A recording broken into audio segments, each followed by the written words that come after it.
Shalom, selamat datang di ibadah online GB Putra. Senang bisa menyambut jemaat dan Bapak Ibu yang baru pertama kali mengikuti ibadah online kami. Ibadah ini bisa diikuti setiap saat melalui YouTube channel GBI Putra Official. Dan Gembala Sidang kami mengadakan doa malam setiap hari Selasa dan Jumat jam 8 malam di Instagram @sukirnotarjadi. Jadi sebelum kita memulai ibadah, mari kita bersatu dalam doa. Tuhan Yesus, terima kasih Tuhan untuk penyertaan-Mu di sepanjang minggu ini. Sebentar kami mau ibadah, Tuhan pimpin ibadah kami dari awal, pertengahan, hingga akhir, biar semuanya boleh berjalan dengan baik. Tuhan pimpin hamba-Mu yang akan menyampaikan firman-Mu, biarlah kata-kata yang keluar dari mulutnya itu boleh memberkati kami, menegur kami, dan boleh menjadi pedoman dalam hidup kami. Tuhan pimpin supaya firman-Mu itu boleh berbuah dalam kehidupan kami sehari-hari. Terima kasih Tuhan, kami mulai ibadah kami di dalam nama Tuhan Yesus. Kami sudah berdoa dan mengucap syukur. Haleluya, amin. Selamat beribadah, Tuhan Yesus memberkati. Shalom jemaat GBI Putra yang berbahagia.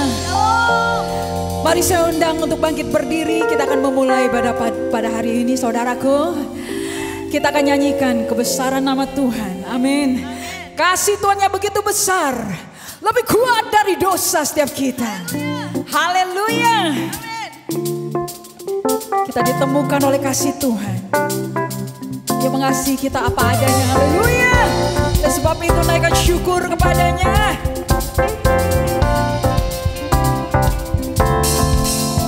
Kasih yang begitu besar, lebih kuat dari dosa. Kasih yang menemukanku, selamatkan dan pulihkanku. Ku naikkan syukurku, ku tak akan berhenti memuji, meninggikan nama-Mu selalu, menari, memuliakan-Mu, bebaskan.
Bapa yang kekal, gunung batu keselamatanku.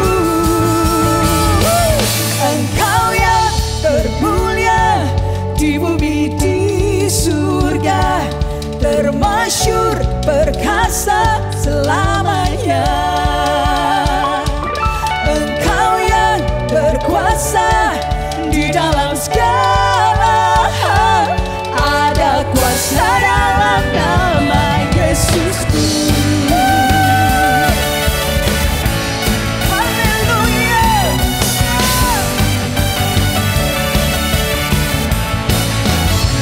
Namanya Tuhan, menara yang teguh, kota benteng perlindunganku.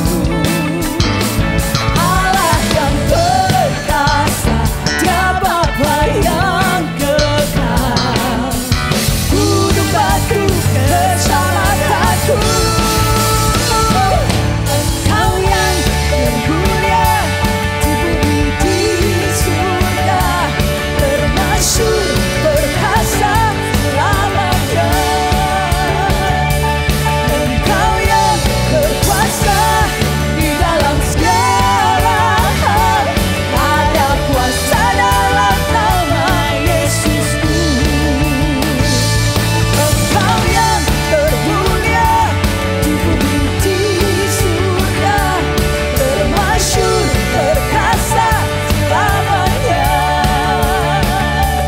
Engkau yang berkuasa di dalam segala hal, ada kuasa dalam nama Yesusku. Semua katakan, nama di atas segala nama, nama yang telah membebaskanku. Segala kuasa tunduk pada nama itu, Yesus Tuhan segala Tuhan. Nama di atas segala nama, nama yang telah membebaskanku. Segala kuasa tunduk pada nama itu, Yesus Raja segala raja. Sebutkan, Engkau yang termulia di bumi di surga, termasyur perkasa selamanya. Engkau yang berkuasa di dalam segala hal, ada kuasa dalam nama Yesusku. Semua. Engkau yang termulia di bumi di surga, termasyur perkasa selamanya. Engkau yang berkuasa di dalam segala hal, ada kuasa dalam nama Yesusku. Ada kuasa dalam nama Yesusku. Ada kuasa dalam nama Yesusku. Oh yeah. Ada kuasa dalam nama Yesusku.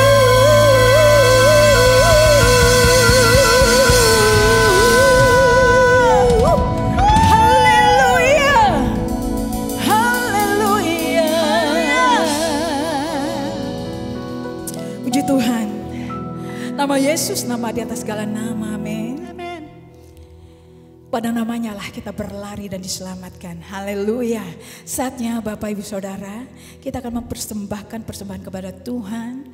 Bapak Ibu dapat memilih beberapa alternatif atau cara, dan boleh melalui QR Code yang tersedia di layar Bapak Ibu. Terima kasih, Tuhan Yesus memberkati. Selamat mempersembahkan yang terbaik. Kita berdoa. Bapa, kami bersyukur untuk hari ini Tuhan. Kami tahu hari ini boleh ada semua karena anugerah Tuhan. Semua karena anugerah-Mu Tuhan, kemurahan-Mu Tuhan. bukan kuat gagah kami. Kami bersyukur Tuhan untuk itu. Engkau tidak pernah lelah atas kami. Engkau mengasihi kami dengan sehabis-habisnya. Hanya pujian penyembahan Tuhan yang kami naikkan kepadamu. Saat ini Tuhan kami ingin mempersembahkan yang terbaik kepadamu. Semuanya Tuhan keluar dari hati yang mengasihi Engkau. Kami percaya Tuhan akan memberkati setiap kami, akan memberi dengan penuh sukacita. Dalam nama Tuhan Yesus Kristus kami berdoa dan mengucap syukur. Amin. Selamat mempersembahkan yang terbaik bagi Tuhan.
Semakin berkurang, Yesus makin bertambah. Mengikut Yesus, itulah kesukaan hatiku.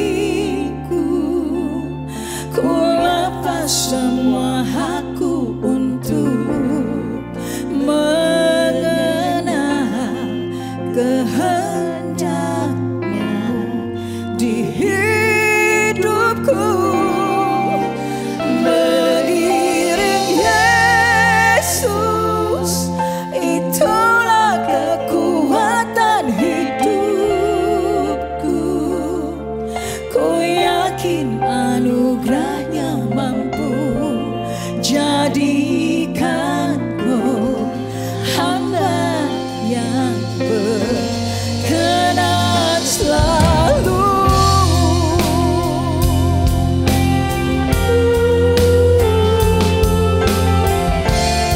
Jadikan kami hamba yang berkenan kepada-Mu Tuhan. Semua karena anugerah-Mu hari ini.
semua hakku untuk mengenal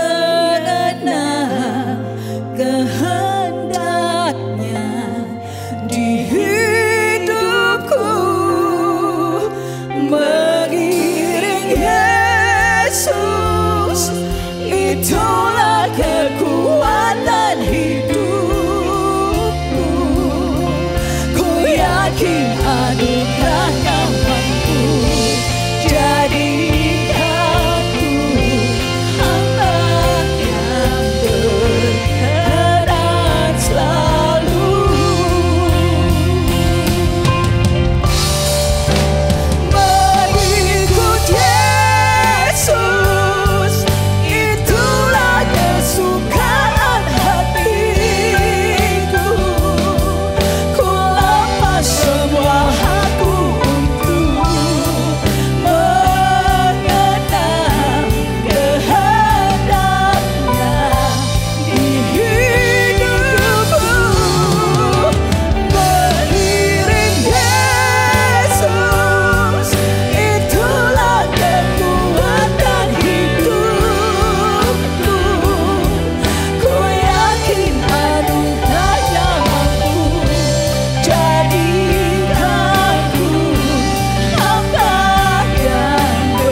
sebab kau layak ku agungkan. Yesus, Raja di atas segala raja, sebab kau layak terima pujian, sebab kau layak terima pujian, sebab kau layak ku agungkan. Yesus, Raja di atas segala raja. Katakan, sebab kau layak terima pujian, sebab kau layak terima pujian, sebab kau layak ku agungkan. Yesus, Raja di atas segala raja, Raja di atas segala raja, Raja di atas segala raja. Haleluya. Raja di atas segala raja. Yesus, Yesus, Yesus namanya. Haleluya. Haleluya. Haleluya.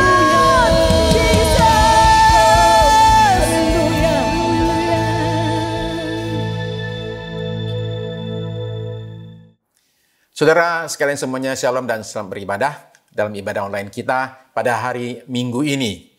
Tadi kita baru saja menaikkan puji sembah kita kepada Dia satu-satunya yang layak terima semua pujian. Bagian penting dari ibadah kita adalah bukan hanya kita datang dan terima sesuatu dari Allah yang kita sembah, tapi kita juga bisa memberikan sesuatu kepada Dia. Dalam hal ini adalah puji, sembah, dan pengagungan kita. Nah, sekarang waktunya kita akan tundukkan diri kita kepada kuasa Roh Kudus dan kita akan terima firman Tuhan. Maka kita semua sama-sama berdoa, mempersiapkan hati kita. Terima kasih Bapa Sorgawi, karena seperti dinyatakan dalam firman-Mu, langit dan bumi akan berlalu, tetapi firman-Mu akan tinggal tetap. Dan bahwa kami manusia hidup bukan dari roti saja, tetapi dari setiap firman yang keluar dari mulut-Mu. Kami pada pagi ini datang dengan suatu kelaparan dan kehausan akan firman-Mu. Nyatakanlah saat ini Tuhan, firman yang sejati dalam hidup kami. Sehingga hari ini, roh kami ini dipuaskan dan dikenyangkan. Pakailah hamba-Mu pada hari ini, ya Bapa Sorgawi, untuk menyampaikan isi hati-Mu kepada kami sekalian. Dan setiap kami kiranya diberikan tanah hati yang subur. Firman Tuhan ketika ditaburkan, tidak kembali sia-sia, melainkan dia bertumbuh dan berbuah dalam hidup kami. Kami siap, ya Bapa, tidak hanya semata-mata mendengar firman saja, tapi mendengar dan melakukan apa yang kami dengar. Dalam nama di atas segala nama, dalam nama Tuhan Yesus Kristus, kami sudah berdoa, bahkan sudah menerima semua jawaban doa kami ini. Amin, amin, haleluya. Masih dalam suasana Imlek, Bapak Ibu sekalian, perayaan Imlek itu adalah perayaan yang panjang sekali, bukan hanya 1-2 hari, tapi berlangsung 23 hari. Dimulai dari 7 hari sebelum Imlek, dan baru akan berakhir pada hari ke-15 sesudah Imlek, yang orang sering sebut dengan istilahnya itu Cap Gome. Nah, ini perayaan yang panjang sekali ya. Jadi kita masih dalam suasana Imlek ini nih.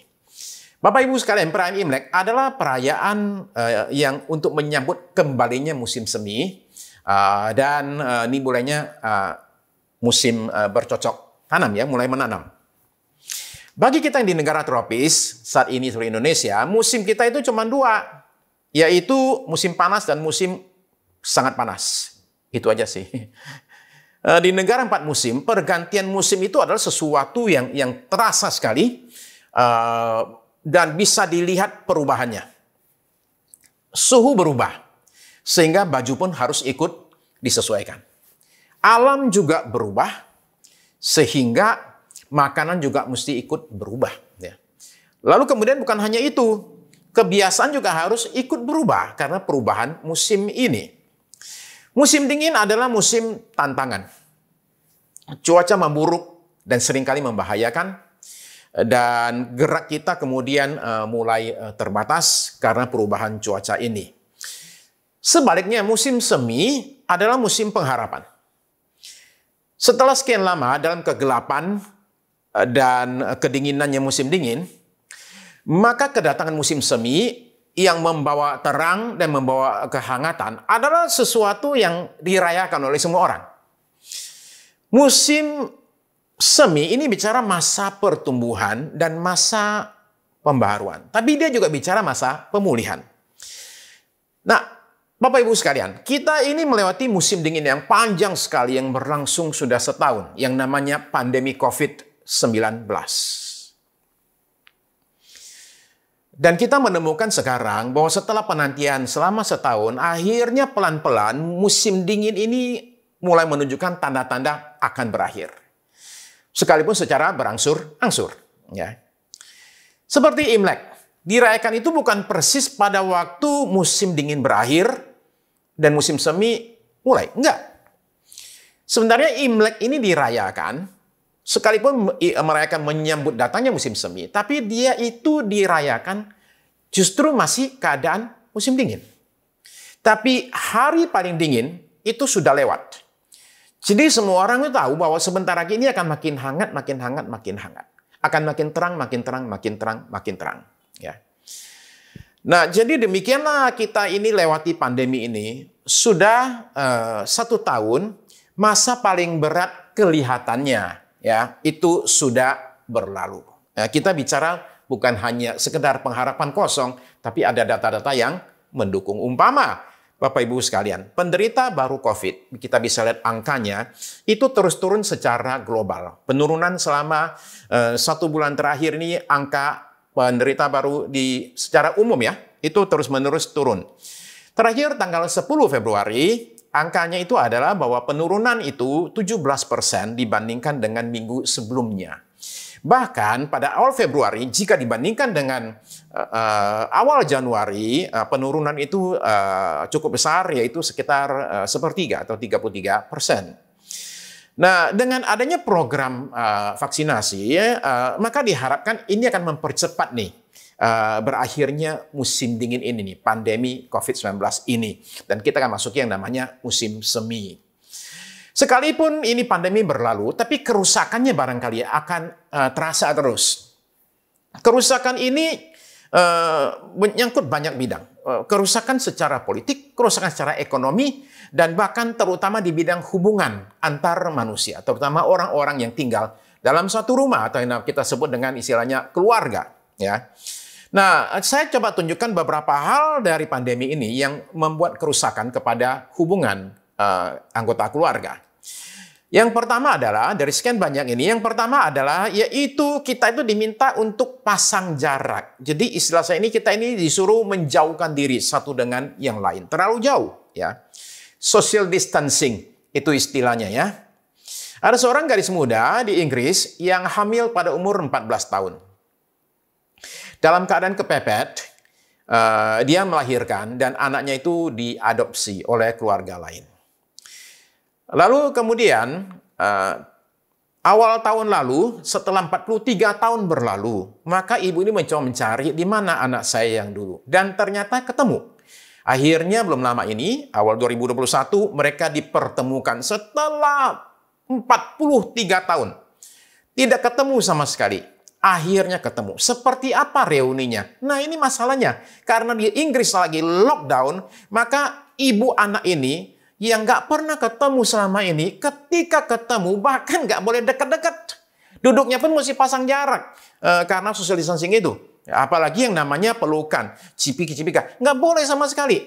Jadi akhirnya mereka bilang istilah sana itu bittersweet, manis dan pahit sekaligus. Gara-gara yang namanya pandemi ini. Orang mesti pasang jarak. Saudara perhatikan, saya punya foto premier. Itu istilah kita di sini semacam gubernur gitu ya.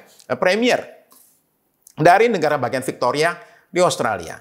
Lagi memberikan konferensi pers. Coba lihat kata-kata moto di belakang itu. Staying apart keeps us together. Memasang jarak atau berjauhan membuat kita bersatu. Kan jadinya sebenarnya kebalik-balik, benar nggak? Iya toh? Kebalik-balik dari zaman normal. Jadi untuk bisa tetap bersatu, katanya kita mesti jauh-jauhan. Ya, situasi yang sungguh-sungguh kebalik sama sekali. Kita diminta pasang jarak dengan justru orang-orang yang kita kasihi. Demi keselamatan dan demi yang namanya kesehatan. Ya, bahkan lama-lama kita jadi curiga sama orang loh. Oke, saudara-saudara, umpama lagi ada di mana gitu, tahu-tahu ada yang mendekat, kita langsung akan curiga, ini orang kira-kira positif nggak nih? Ya, nah demikianlah manusia itu lama-lama itu dibuat makin menjauh dan kemudian lama-lama jadi saling mencurigai. Ya. Mendekat aja nggak boleh, apalagi kalau sampai sentuhan. Apa dampak dari yang namanya social distancing ini? Ya. Saudara tahu bahwa manusia itu ketika lahir itu membutuhkan tidak hanya makan minum, tapi dia butuh sesuatu. Apa itu? Dia butuh sentuhan dari sesama manusia. Sentuhan secara fisik. Ini kekuatan sentuhan ini sudah diteliti secara mendalam, Bapak Ibu sekalian. Dan ditemukan bahwa ternyata sentuhan fisik itu membawa suatu dampak positif secara kejiwaan. Sentuhan gini ya, bukan gini ya, bukan oke ya, sentuhan gini, oke ya. Jangan sampai sentuhan sifatnya karate, bukan, oke? Jadi sejak lahir kita butuh yang namanya sentuhan. Bayi tidak cukup dikasih makan minum. Dia juga perlu digendong, perlu dipeluk ya. Ketika dia menyusu, dia kontak kulit dengan mama, itu membawa suatu rasa damai, rasa ketenangan yang akan berdampak sampai kepada ketika dia besar nanti. Kalau dia kekurangan sentuhan di masa kecil, ketika besar, dia akan menunjukkan beberapa tanda-tanda kerusakan secara kejiwaan. Pada tahun 50-an ada satu psikolog namanya Harry Harlow. Harry Harlow ini ingin coba mengetahui tentang yang namanya kekuatan sentuhan. Dia pakai monyet. Jadi bayi-bayi monyet yang masih menyusu, itu dia ambil dari mama mereka. Kemudian ditaruh di satu kandang, di mana dia bikin 2 mama buatan. Ya, mama buatan lah, induk dibikin apa adanya, yaitu dibuat dari, satu dibuat dari kawat.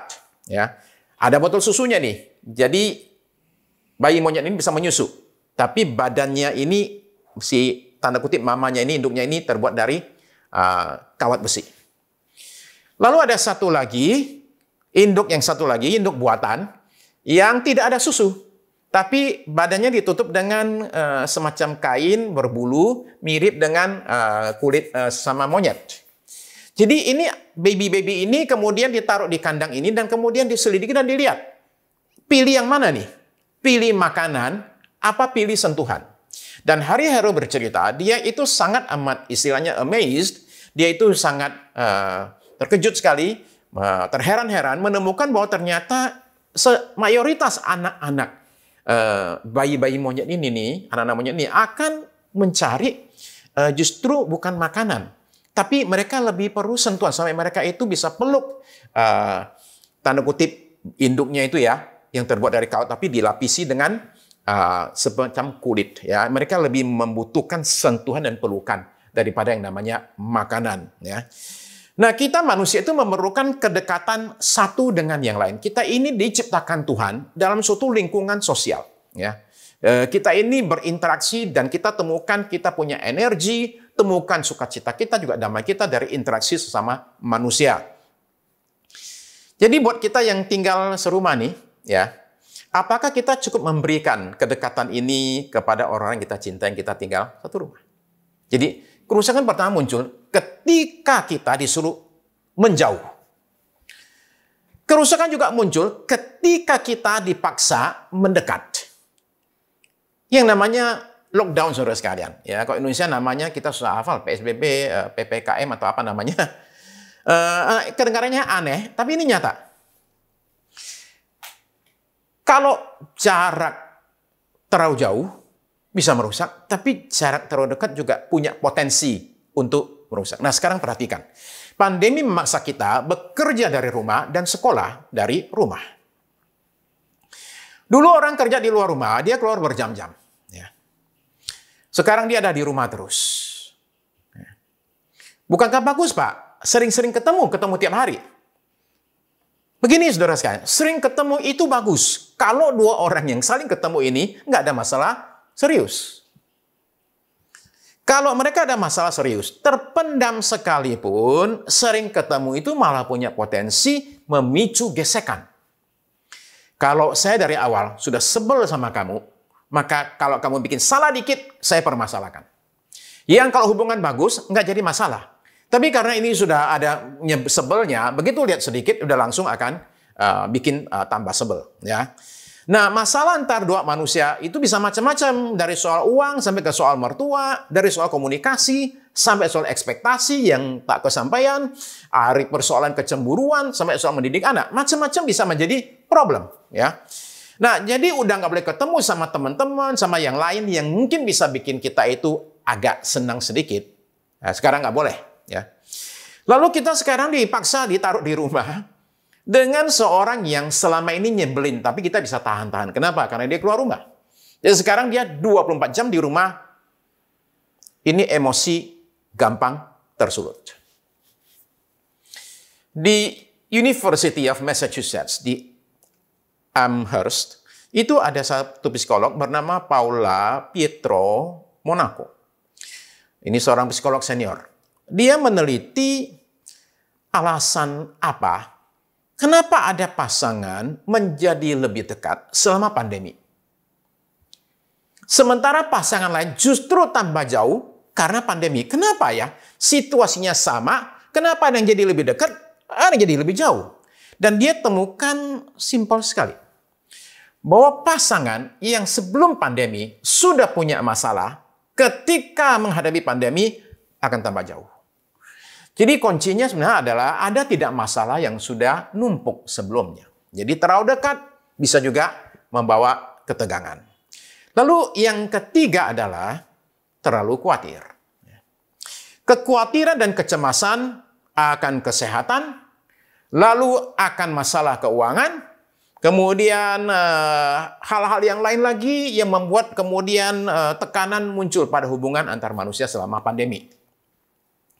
Panas dikit, colok hidung.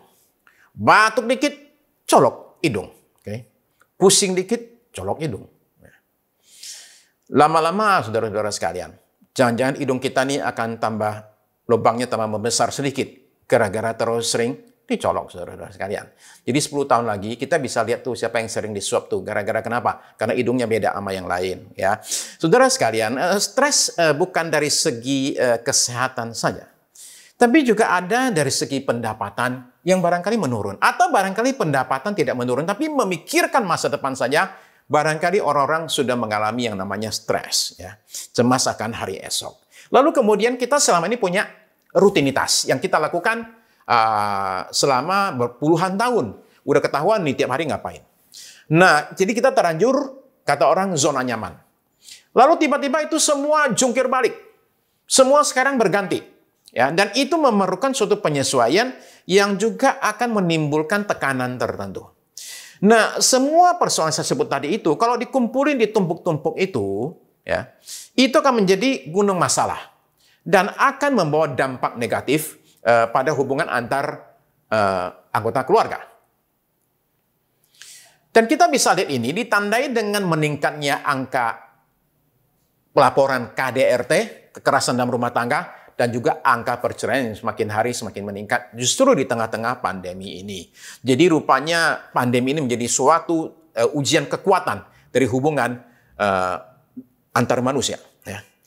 Jadi karena itu Bapak Ibu sekalian, saya mengajak kita untuk memanfaatkan momentum Imlek sebagai suatu momentum untuk kita membawa perubahan yang positif dalam hubungan antar manusia, terutama antar anggota keluarga. Ya. Entah saudara merayakan Imlek atau enggak, ya. Entah ada yang merayakan, ada yang tidak, ya. Tapi saudara sekalian, kita bisa memanfaatkanlah momentum ini untuk kita mulai lakukan sesuatu untuk membawa perubahan. Saudara terkasih, saya mau bicara tentang 3 hal antara menyangkut Imlek dan hubungan antar manusia.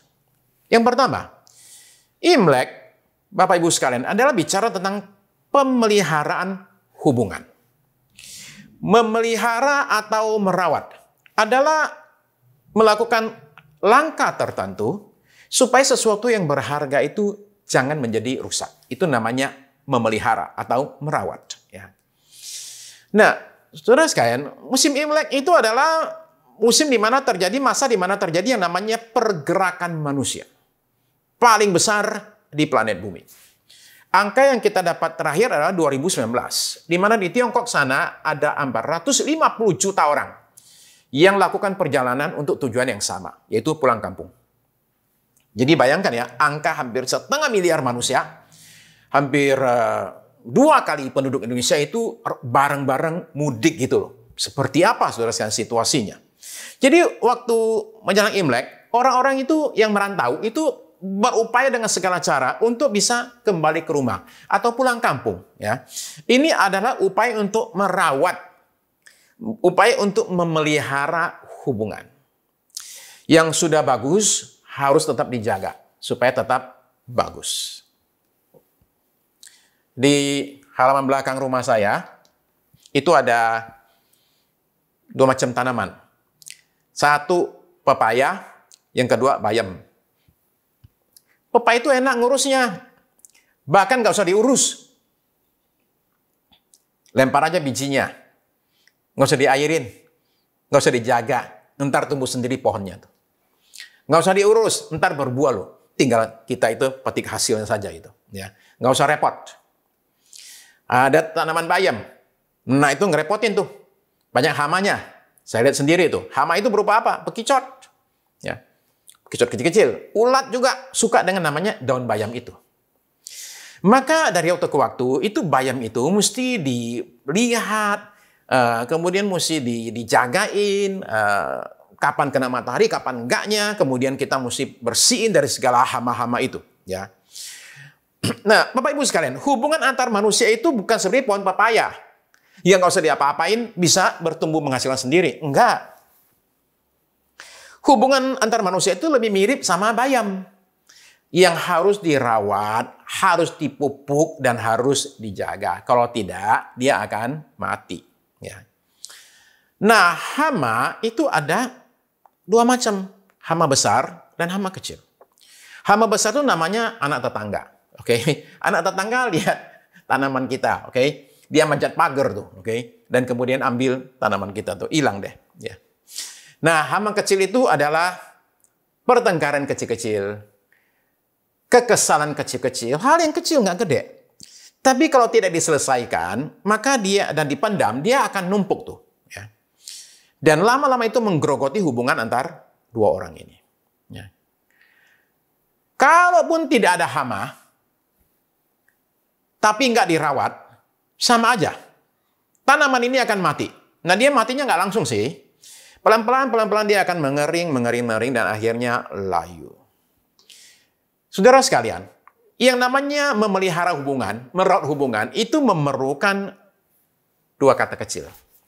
1 waktu, kedua usaha. Tanpa waktu, tidak ada hubungan. Ya. Tidak berikan waktu, sama saja mengatakan, kamu nggak penting. Persoalan kita dengan waktu adalah, yaitu waktu itu ternyata terbatas. Semua kita punya waktu terbatas. Dan karena terbatas, maka kita perlu namanya prioritas. Menentukan mana yang lebih penting daripada yang satunya itu. Nah, sekarang saya tunjukkan 1 video ya. Ini video ini adalah video dari, tunjukkan dari Singapura. Coba lihat ya. Bagaimana seorang mementingkan hubungan dibandingkan dengan hal-hal yang lain. Ya, mari kita nonton sebentar.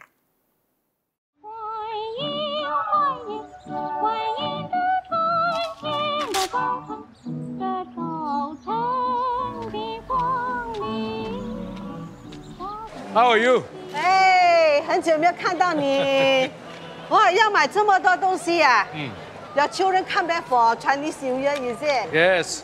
My son is a lawyer in Sydney and my daughter a banker in Hong Kong. Wow, you are very proud. Yeah. Oh, sea cucumber finish already. 哦改天再回来好吗？ Yeah, sure. 好，你再继续看，妈妈看。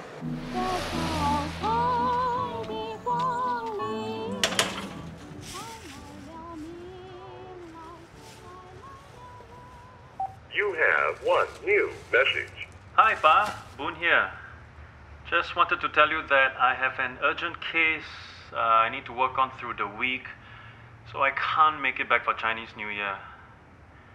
Anyway, Cheng will be back, right? So I'll call you then. Happy New Year in advance, Pa.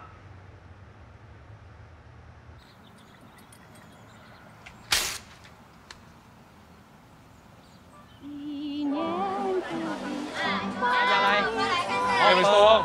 Hey, Mr. Lim. Any good fish today? No? Oh, God. Big Sun Hawk.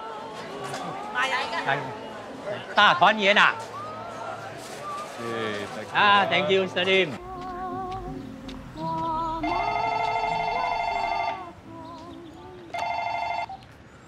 Hello? Hi, Pa. It's Cheng. Oh, hi, Cheng. How are you? I'm fine. How are you, Pa? Good, good. Pa, sorry, I forgot to tell you that Aaron wants to go to Tokyo Disneyland. So we won't be coming back for Chinese New Year.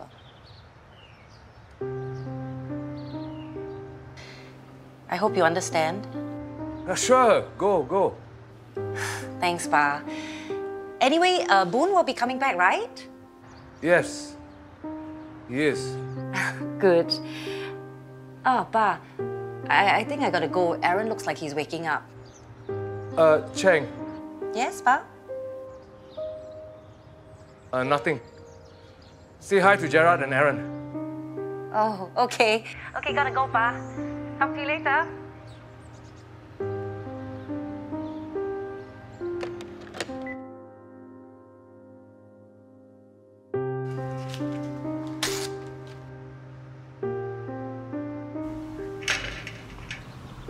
Mr. Lim, your children not back yet. They're coming back soon. Oh, Happy New Year. Happy New Year. Hello, Uncle. Happy New Year. Happy New Year.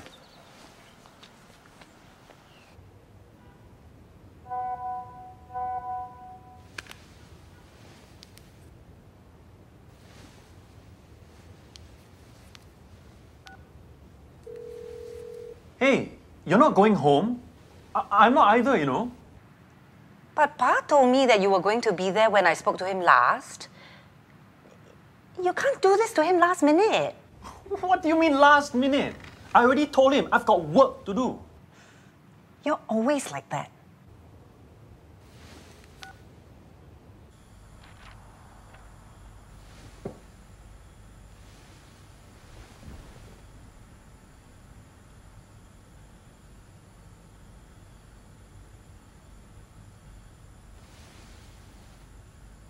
I prepared all our favorite dishes.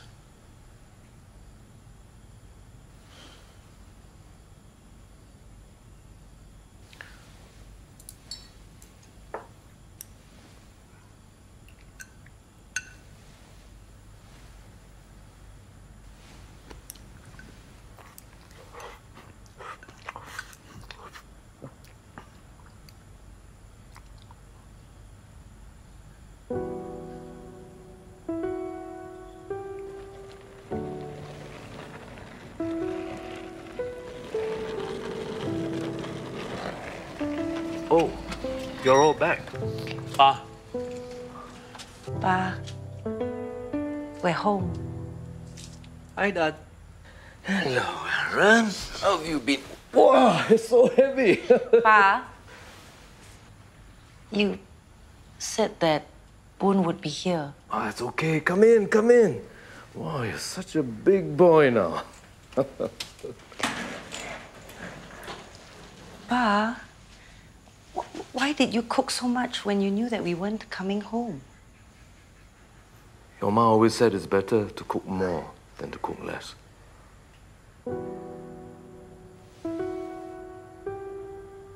Okay, everybody, sit down, come. Aaron, you go and sit next to your mommy, okay? You're all home now. Let's eat. Pa, Jack. Pa, Jack, Oh, I miss all this food, you man. better get everything that you want now. I'm sure gonna put on weight. I've never seen you put on weight. Saudara-saudari sekalian, berikan waktu bagi seseorang itu seperti adalah tabur tuai. Barangkali pada saat kita itu lakukan sesuatu, mungkin hasilnya nggak akan langsung kelihatan. Tetapi suatu hari akan kita bisa nikmati.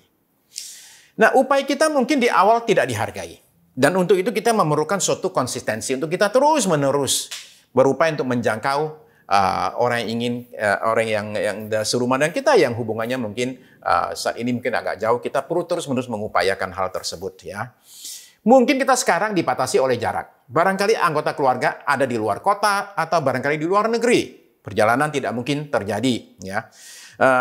Tapi hubungan tetap bisa dirawat, tetap bisa diupayakan untuk dirawat, untuk dipelihara. Melalui apa? Melalui namanya teknologi. Komunikasi melalui teknologi, saudara sekalian. Ya, jadi oleh karena adanya kita bisa video call tanpa perlu keluar biaya. Ya. Tapi pemakaian teknologi ini jangan jadi kebablasan, ya. Maksud saya begini, itu hanya buat yang jarak jauh. Jangan sampai tinggal satu rumah masih pakai teknologi juga tuh, ya toh. Apalagi sampai sekarang ini kadang-kadang lagi kumpul keluarga, yang terjadi adalah begini, kayak foto ini loh. Coba lihat fotonya, ya toh. Gawat kan? Dari oma sampai cucu nggak ada bedanya tuh, ya. Semuanya gadget. Ini contoh teknologi yang justru merusak hubungan. Jadi, saudara sekalian, Imlek itu adalah bicara tentang pemeliharaan hubungan. Yang kedua, Imlek adalah bicara tentang pemulihan hubungan. Terkadang kita perlu lebih dari sekedar perawatan biasa, pemeliharaan biasa. Terkadang ada komponen yang rusak, yang perlu diganti, perlu dipulihkan, perlu diperbaiki, saudara sekalian. Nah, Imlek ini adalah kesempatan untuk kita mengambil langkah-langkah pemulihan ini nih, ya. Seringkali luka terjadi dalam suatu hubungan, ya. Dan menurut saya, saudara sekalian, kita ini jangan tunggu inisiatif dari orang yang menyakiti kita. Untuk dia mesti ambil langkah awal untuk perbaikan hubungan. Jadi karena itu, saudara sekalian, kalau umpama saudara itu merasa saya di pihak yang salah, lebih perlu kita mengambil inisiatif. Tapi saya bahkan mengatakan, sekalipun saudara di pihak yang tidak bersalah, saudara terkasih, saudara juga didorong untuk ambil inisiatif untuk memperbaiki hubungan, untuk memulihkan hubungan. Coba kita bayangkan Bapak kita di sorga, ya. Antara kita dengan Bapak kita manusia dengan dia, itu terjadi kerusakan hubungan karena dosa. Yang ngaco siapa? Yang ngaco manusia. Yang rugi siapa? Yang rugi manusia. Tapi perhatikan, bahwa Bapa kita di sorga, itu sekalipun manusia itu seringkali nggak sadar akan kesalahannya, dan nggak mau tahu, tetapi dia mengambil inisiatif untuk memperbaiki hubungan kita dengan dia. Jadi kita mesti meniru Bapa kita di sorga. Tapi setan dengan segala cara akan berusaha menghalangi kita untuk ambil langkah-langkah perbaikan. Dia akan memberikan pikiran tertentu, dia akan pakai cara tertentu untuk membuat kita akhirnya tetap dalam suatu situasi yang tidak bagus. Ya, memang saya tahu ada yang namanya rasa takut, kadang ada rasa malu, kadang-kadang ada gengsi, campur aduk semua, sehingga kita ambil langkah inisiatif pun kita merasa begini, wah kan dia yang salah. Masa saya yang duluan? Kadang-kadang muncul pikiran lain lagi. Wah, nanti kalau saya datang nih, memang si gue yang salah. Dia kok datang nanti nih, dia bisa nginjek nih, ya. Karena dia merasa dia menang nih. Kadang-kadang pikiran demikian muncul. Kadang-kadang pikiran, waduh, kalau saya yang mulai nih, ntar dia merendahkan saya. Atau barangkali ada pembenaran. Oh, dia udah nggak apa-apa kok. Ya. Atau ada bilang gini, ya, nanti kalau saya bicara, malah nanti luka lama muncul lagi. Nah, saudara sekalian begini, luka lama itu bicara luka terpendam. Tapi bukan luka yang sembuh, tolong dibedakan ya. Luka lama itu bukan dipendam, dia harus disembuhkan. Sebab luka kalau dipendam, dia menjadi dendam.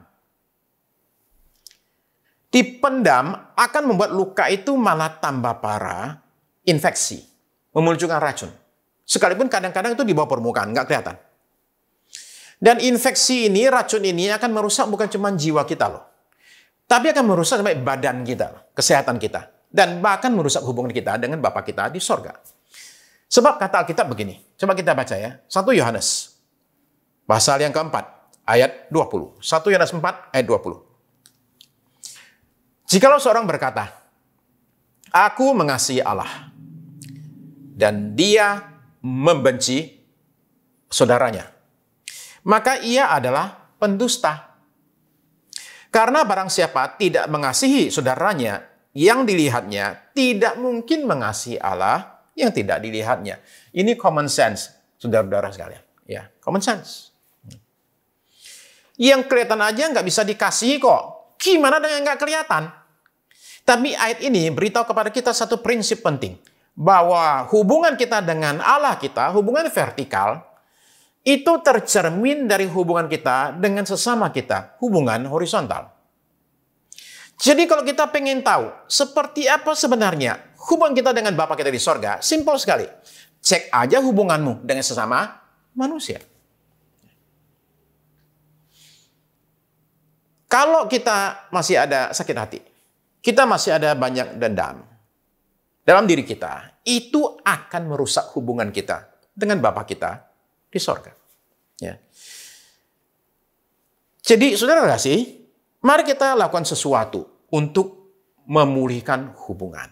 Ya. Tuhan Yesus kasih kita satu cerita yang sangat amat luar biasa tentang satu keluarga di Lukas 15. Saya baca ulang ceritanya. Saya udah baca nggak tahu berapa ratus kali.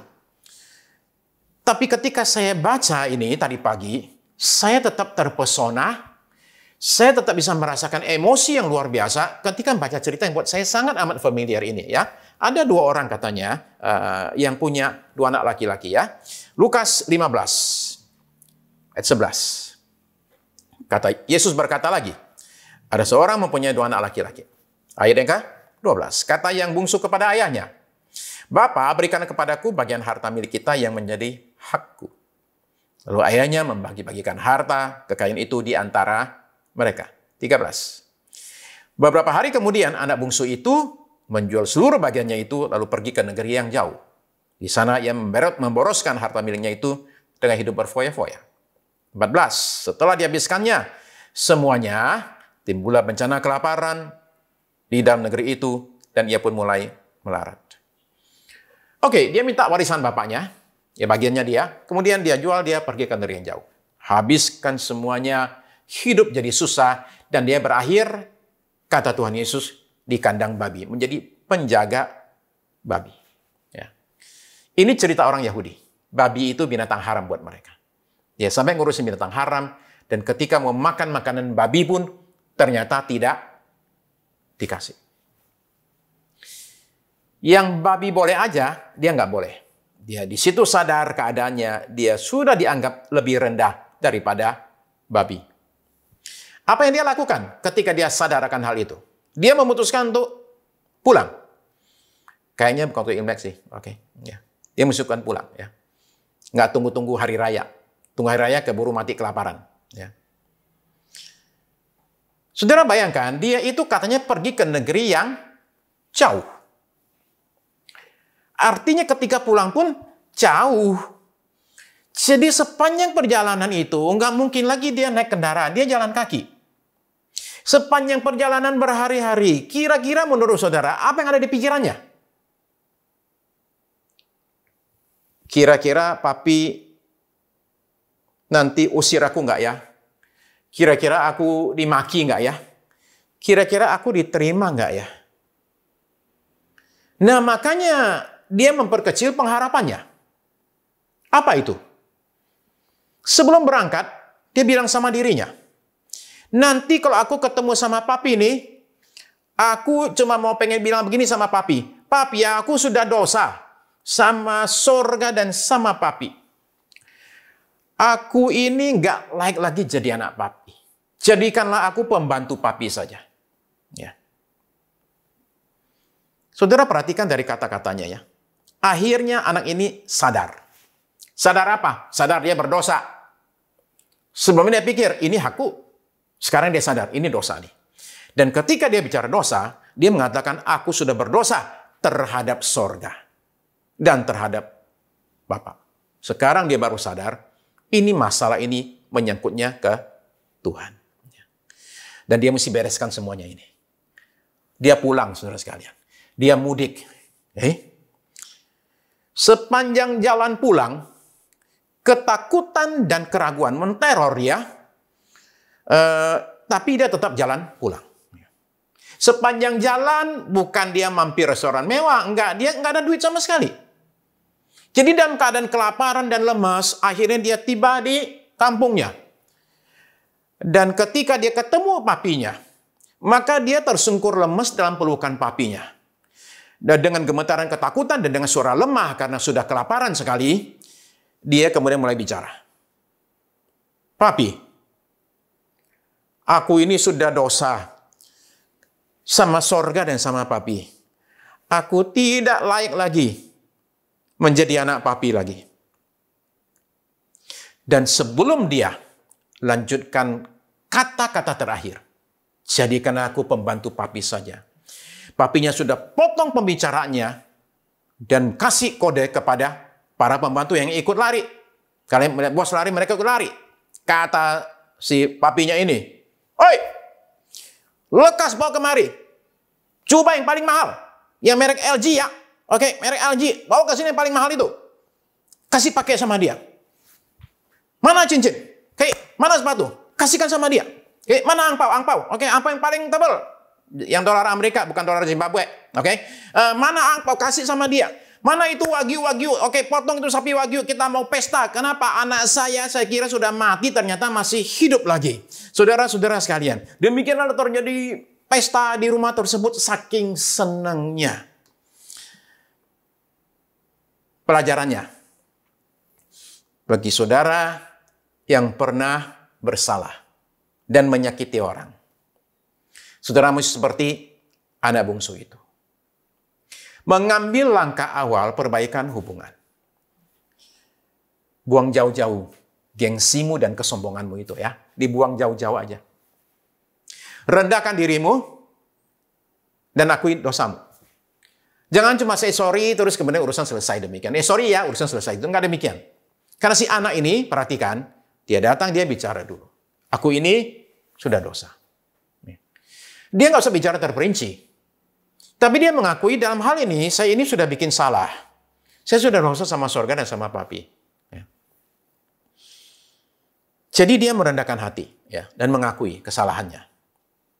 Tapi nggak usah ditambahin kayak seperti dia juga ya. Ya, saudara jangan bilang gini, aku ini nggak layak lagi jadi suamimu. Jadikanlah aku sopirmu. Nggak usah lebay begitu saudara sekalian ya. Oke. Yang istri juga nggak usah bilang, aku nggak lagi layak jadi istrimu. Jadikanlah aku cleaning service di kantormu. Nggak usah begitu saudara sekalian. Oke. Nah, buat saudara yang disakiti dan dikhianati, saya pengen bilang begini ya. Saudara mesti bisa meniru si papi itu. Terimalah orang yang sudah bertobat dan orang yang datang mengaku salah dan dia minta pengampunan ya. Nah, saya bukan mengecilkan luka, kesakitan dan penderitaan yang saudara alami, enggak sama sekali, ya, enggak sama sekali. Tapi saya cuma pengen bilang, menyimpan sakit hati dan luka itu tidak hanya menyakitkan perasaan, tapi menyakitkan badan. Tubuh kita rusak nih gara-gara kita menyimpan berbagai racun-racun di dalam jiwa kita. Ya, benar-benar bisa bikin sakit badan. Berbagai penyakit muncul pada orang yang tidak mau mengampuni orang yang bersalah. Ya, sengsara pertama terjadi karena disakiti orang, itu salahnya orang lain. Sengsara kedua terjadi gara-gara kita nggak mau mengampuni orang, itu bukan lagi salah orang lain, itu salah diri sendiri.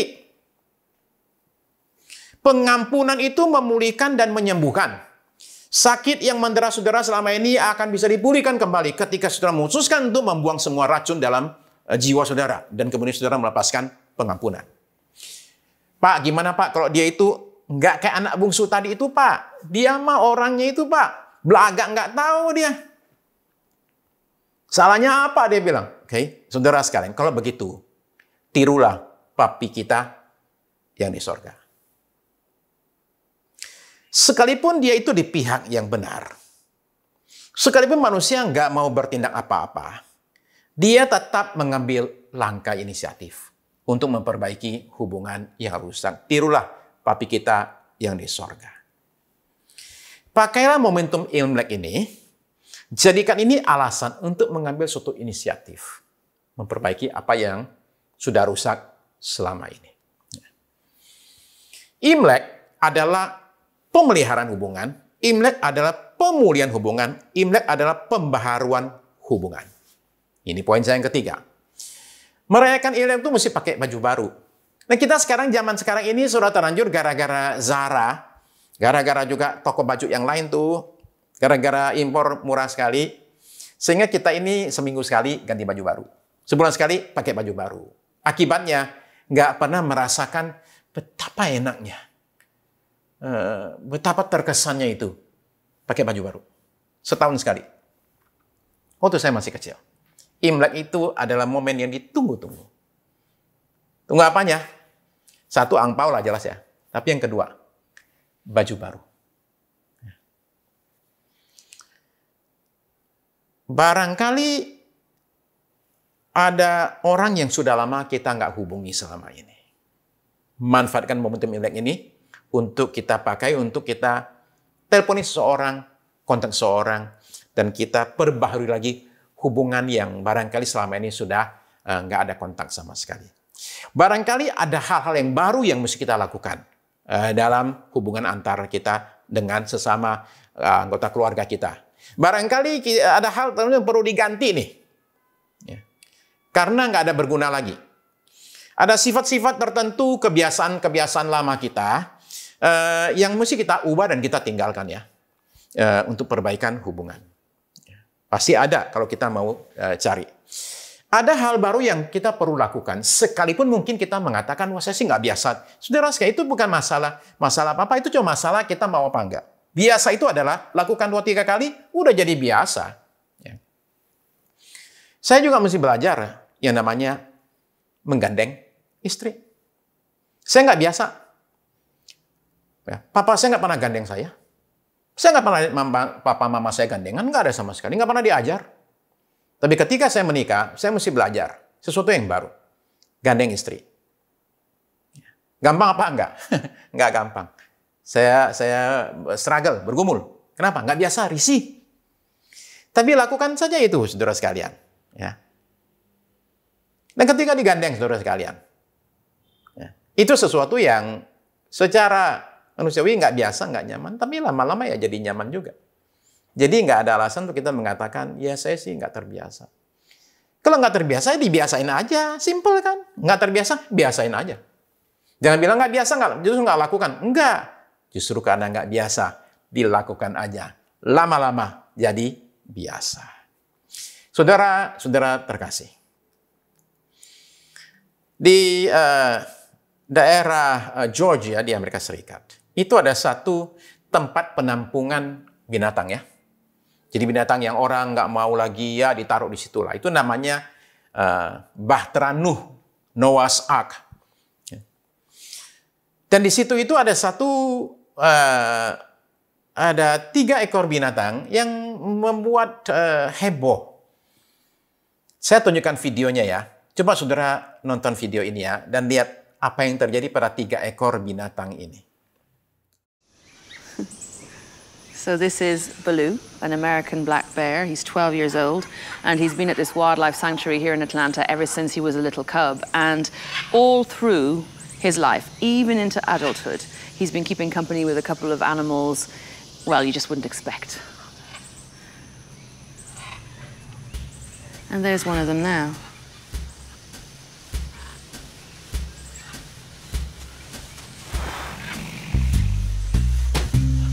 Your friend. I have never seen a fully grown bear and tiger in the same enclosure before. Shere Khan is a Bengal tiger who's also around 12 years old.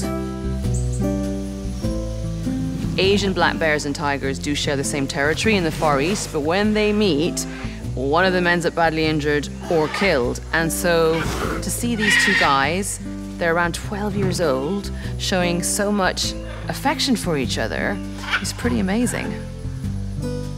The third member of this unlikely friendship is a lion called Leo. The bear's the boss, and then Leo the lion falls in second, and then Shere Khan's a little, he's a little wild child. When they're sleeping in the clubhouse, all 3 of them, they pile in together. They just know each other, and they love each other. Jama Hedgecoff is the founder of this sanctuary, and she's looked after the three of them since they were just a couple of months old. Kept illegally as pets, they were confiscated by the authorities and brought to her wildlife sanctuary.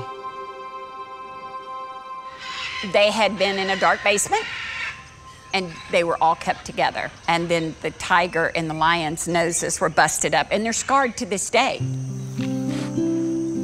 What absolutely fascinates me is the fact that these are grown predators in their own right, yes, who are displaying so much affection for each other. Right, yes. What do you think is going on here? Well, they're truly a family. They've never been separated. We tried twice when they first came in, and they wouldn't eat. They cried all day. So after about 8 or 9 hours, I said, oh, well, they're just babies. Let's put them back together. Would you describe these three as friends? Very close friends. I wished I had a friend as close as they are. Singa, harimau, beruang. Aslinya itu nggak mungkin tinggal sekandang, apalagi temenan. Nah, saudara perhatikan bahwa selama 16 tahun mereka ini hidup rukun ya. Sampai si singa itu, Leo itu meninggal tahun 2016. Lalu kemudian si harimau itu meninggal tahun 2018. Sekarang tinggal seekor si beruang sendirian. Bagi para pengunjung tempat itu, ya, yang melihat 3 binatang ini yang harusnya saling bunuh, ternyata bisa demikian rukunnya. Bukan 1-2 hari, bukan 1-2 minggu, tapi sampai berpuluh-puluh tahun sampai meninggal. Itu adalah gambaran luar biasa tentang yang namanya kasih, tentang yang namanya persahabatan, tapi juga tentang yang namanya hubungan antar manusia dan antar anggota keluarga. Saudara terkasih, kalau singa dan harimau dan beruang saja, itu bisa rukun satu kandang. Masa kita sesama manusia, sesama pasangan suami istri, orang tua sama anak, masa nggak bisa hidup rukun? Masa kita kalah sama binatang?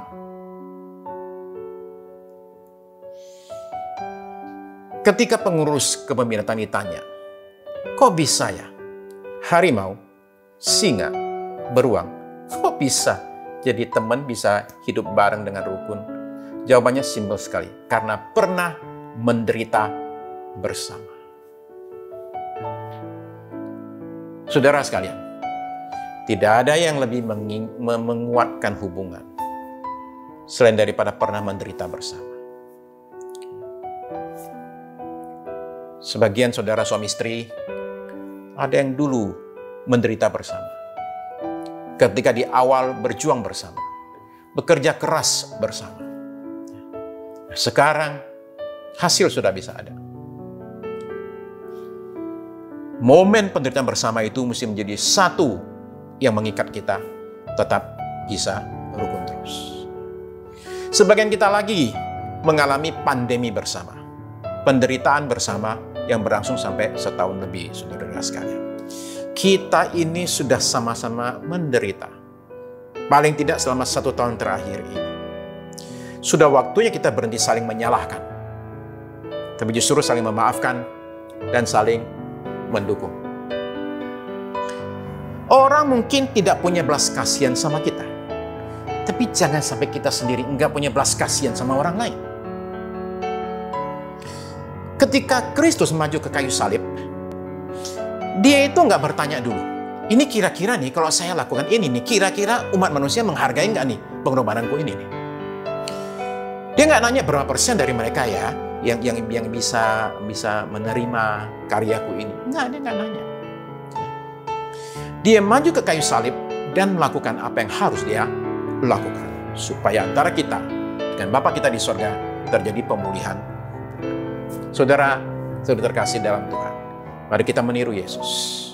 Mari kita tiru Bapa kita di sorga, yang lakukan apa yang bisa dilakukan dan harus dilakukan untuk membawa satu pemulihan terjadi. Hari ini saya bicara kepada orang-orang yang saya tahu ada yang terluka karena tindakan daripada pasangan kita. Ada yang merasa tertekan, Ada yang menyimpan banyak hal bertahun-tahun.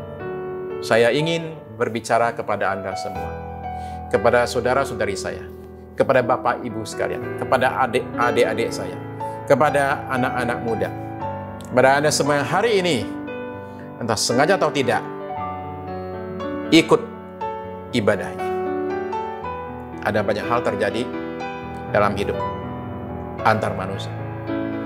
Tapi sekarang Kristus itu menawarkan bagi kita suatu jalan pemulihan. Yaitu dimulai dengan kita pada hari ini datang ke hadapan Tuhan. Dan kita ambil satu keputusan untuk mengampuni orang-orang bersalah dalam hidup kita. Orang yang mungkin sekarang ada di samping saudara. Atau mungkin ada di luar sana. Mungkin jauh di negara yang lain. Orangnya mungkin sudah tidak ada. Sudah meninggal. Apapun itu juga saudara sekalian. Kita tetap kita mesti melakukan satu langkah ini. Mengampuni orang yang bersalah terhadap kita. Dan saudara tahu tidak? Ketika saudara mengampuni orang, apa yang saudara perbuat adalah saudara memberikan satu hadiah yang terindah. Bukan buat siapa-siapa. Bukan buat orang yang diampuni. Tapi saudara memberikan satu hadiah yang terindah buat diri saudara sendiri. Karena ketika orang mengampuni, orang itu melepaskan seorang dari penjara. Dan saudara akan menemukan yang dilepaskan dari penjara itu bukan siapa-siapa, tapi diri kita sendiri. Pengampunan memulihkan. Pengampunan menyembuhkan. Pengampunan menyehatkan. Kenapa saudara tidak mau lakukan satu hal yang akan menguntungkan diri saudara sendiri? Jika saudara mau pada saat ini, saudara sekalian, mengambil satu langkah untuk memulihkan dirimu sendiri pertama-tama, mari ikut sama saya datang kepada Tuhan Yesus dan minta Dia kasih kita kekuatan untuk kita bisa mengampuni orang yang bersalah kepada kita. Jika saudara mau, saya ajak saudara saat ini boleh bangkit berdiri. Dan jikalau di sini saat ini ya, saudara ikut ibadah ini adalah pasangan suami istri, orang tua sama anak. Bolehkah saya minta untuk Anda sekalian untuk berdiri bersama dan bisa gandeng tangan bersama? Izinkan saya memohonkan Tuhan untuk boleh menyatakan berkat-Nya atas rumah tanggamu dan hubungan antar setiap anggota keluarga. Let the healings flow. Saudara, saya izinkan karunia kesembuhan dari Tuhan mengalir saat ini atas saudara sekalian. Izinkan saudara sekalian kuasa kesembuhan itu mengalir atas setiap anggota keluarga. Izinkan Tuhan menyatakan kasih-Nya yang luar biasa atas saudara dan saya. Saudara terkasih, lepaskanlah pengampunan pada saat ini kepada orang-orang yang bersalah. Mungkin orang sekarang sedang menggandeng tanganmu. Ya. Saya tahu ada yang merasa saat ini sungkan, nggak biasa gandeng tangan. Bisakah saudara sekarang lakukan sesuatu yang saudara nggak biasa? Lakukan ini 2-3 kali, saudara akan biasa. Ya, saya dorong saudara saat ini, momen ini, tidak keraskan hati, tapi lembutkan hati dan rendahkan hati. Ya, lakukan ini kita bersama-sama saudara sekalian. Kita sama-sama gandeng tangan, datang ke hadapan Tuhan, dan minta Tuhan membawa kesembuhan dan pemulihan buat kita semua. Tuhan Yesus, Tuhan bisa lihat setiap pasangan yang pada saat ini gandeng tangan. Orang tua dengan anak, papa dengan anak laki, papa dengan anak perempuan, mama dengan anak laki, mama dan anak perempuan, antar suami istri. Bahkan antara menantu dengan mertua. Hamba-Mu memohonkan pada saat ini, ketika kami datang ini pada hari ini Tuhan Yesus, kiranya Engkau dari sorga menyatakan, mengalirkan kasih yang besar ke dalam jiwa kami, ke dalam diri kami. Alirkan ya Tuhan Yesus, air kesembuhan itu mengalir atas kami. Tuhan, biarlah air dari Tuhan itu membawa kesembuhan, membersihkan hati kami dari berbagai kotoran, dari berbagai racun-racunnya Tuhan, yang selama ini ada dalam jiwa kami. Berdoa pada saat ini, kuasa itu bekerja. Saat ini Tuhan, membersihkan, membasuh, dan menyegarkan jiwa kami. Sehingga hari ini Tuhan, kami merasa benar-benar bersih. Ampuni kami, Tuhan Yesus, dari segala dosa dan kesalahan kami ya Tuhan. Darah-Mu membasuh kami. Tapi saat ini juga Roh Kudus boleh bekerja untuk membawa kami lebih jauh kepada kesembuhan, Hamba berdoa pada saat ini bagi suami istri yang selama ini dingin dan jauh.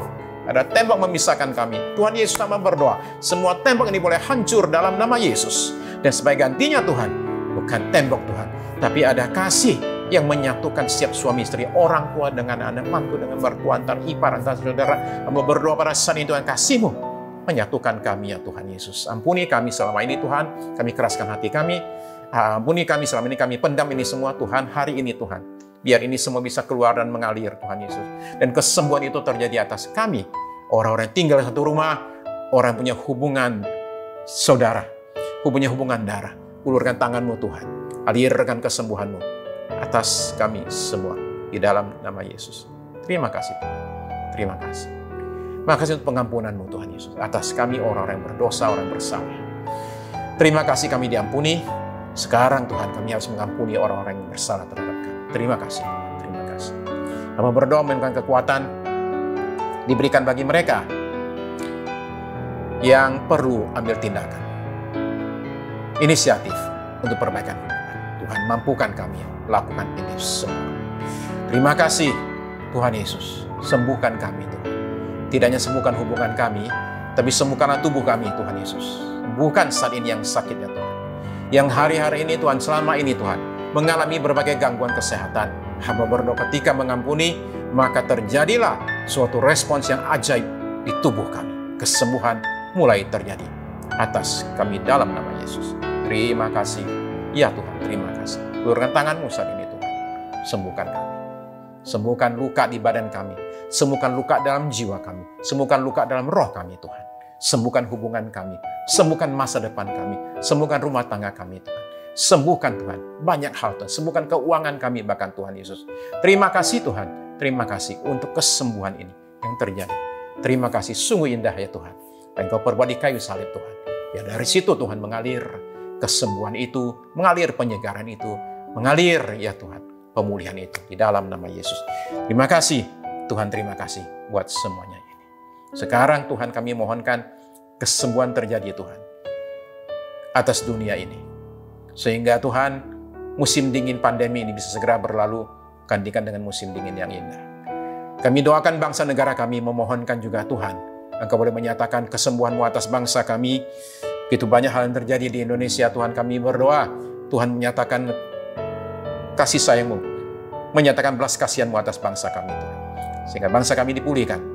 Pandemi ini bisa berlalu Tuhan. Dan bangsa kami bisa boleh bangkit. Tapi juga boleh alami satu lawatan Tuhan yang ajaib. Terima kasih Tuhan Yesus. Mohonkan berkat Tuhan bagi para pejabat pemerintah kami, bagi presiden kami, wapres, para menteri Tuhan, setiap pejabat pemerintah semuanya. Kiranya Tuhan Engkau menuntun para pemimpin bangsa kami, bahwa bangsa ini Tuhan, untuk boleh maju. Terus Tuhan kami mohonkan berkat juga untuk Tuhan saat ini tenaga medis di mana-mana.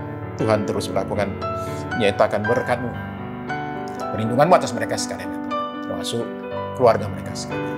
Terima kasih Tuhan Yesus. Kami memohonkan berkat bagi gereja di Indonesia, tubuh Kristus di Indonesia, bahwa pada masa-masa demikian ini gereja boleh bangkit dan menjadi berkat bagi banyak orang.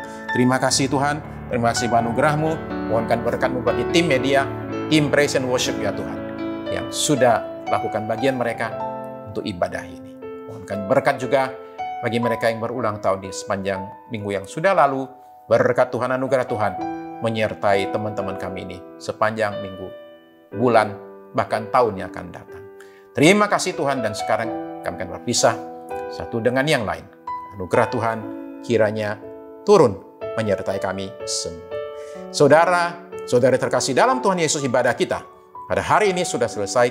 Mari kita berpisah satu dengan yang lain dengan membawa berkat berlimpah dari Allah Bapa kita di sorga, kasih karunia dari Tuhan kita Yesus Kristus, bimbingan, pertolongan, penyertaan Roh Kudus atas saudara sekalian dari sekarang ini sampai Maranatha, Tuhan kita kembali kali yang kedua. Amin. Amin.